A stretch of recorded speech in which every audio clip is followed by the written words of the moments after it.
আসসালামু আলাইকুম, সবাইকে আমার চ্যানেলে স্বাগতম। আশা করি সবাই ভালো আছেন।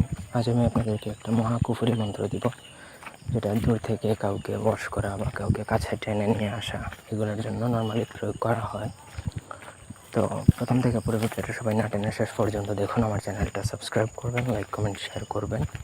ব্যক্তিগত যে কোনো প্রয়োজন, যে কোনো কাজ, পাঞ্জা দুটো না মারানো, চাটন, স্তম্ভন, আকর্ষণ, বিদ্বেষণ, বশীকরণ, তারপর বিয়ে বন্ধ করা, কাটানো, বিচ্ছেদ ইত্যাদি যে কোনো কাজের জন্য যোগাযোগ করতে পারবেন স্ক্রিনে দেওয়া নাম্বারে, সরাসরি ফোনে বা হোয়াটসঅ্যাপে।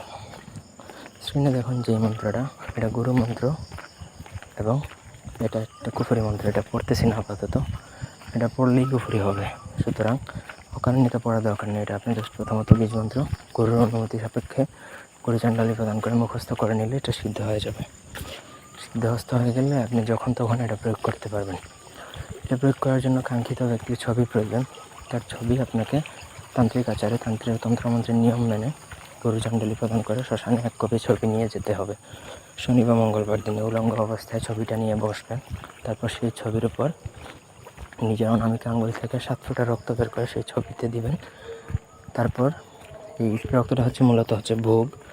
আর তারপরে মন্ত্র 21 বার পরে 21টা ফু দিবেন। ফু দেওয়ার পরে সেই ছবিটা আপনাকে সেই শ্মশানে দাফন করে চলে আসতে হবে।